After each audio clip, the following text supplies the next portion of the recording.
જયેશ પટેલ લખતર વિવિધ કાર્યકારી સેવા સહકારી મંડળીના કારોબારી સદસ્ય તથા પૂર્વ ચેરમેન. ગુજરાતમાં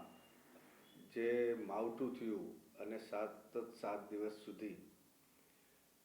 મેઘરાજાએ કહેર વર્તાયો અને જગતનો તાત જે ખેડૂત છે એનો તૈયાર પાક નિષ્ફળ ગયો અને એને મદદરૂપ થવા માટે ગુજરાતના પનોતા પુત્ર, વિશ્વના સર્વાધિક લોકપ્રિય નેતા આદરણીય શ્રી નરેન્દ્રભાઈ મોદી સાહેબ તથા ગુજરાતના મૃદુ અને મક્કમ મુખ્યમંત્રી શ્રી ભૂપેન્દ્રભાઈ પટેલ સાહેબ દ્વારા ગુજરાતના તાતની ખેડૂતોની પડખે ઊભા રહેવા માટે 10,000 કરોડ રૂપિયા જેવું માતબર સહાય પેકેજ જાહેર કરવામાં આવ્યું, જે ગુજરાતના ઇતિહાસમાં ભૂતકાળમાં ક્યારેય કોઈ પણ સરકારે ન આપ્યું હોય એટલું ખેડૂતોની મદદ માટેનું પેકેજ જાહેર કર્યું. અને સાથે સાથે વડાપ્રધાન શ્રી નરેન્દ્રભાઈ મોદી સાહેબ ખેડૂતોની આવક બમણી કરવા માટે જે MSPના ભાવે ખરીદી, ટેકાના ભાવે જે ખરીદી કરે છે, એમાં ગુજરાત સરકારે ખેડૂતોની જણસી કપાસ, રાયડો,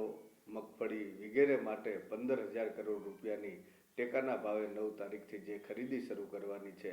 એના માટે હું ગુજરાતના મૃદુ અને મુખ્યમંત્રી શ્રી ભૂપેન્દ્રભાઈ પટેલ, કૃષિ મંત્રી શ્રી જીતુભાઈ વાઘાણી અને આ દેશના વડાપ્રધાન શ્રી નરેન્દ્રભાઈ મોદી સાહેબનો હૃદયપૂર્વક ખૂબ ખૂબ આભાર માનું છું.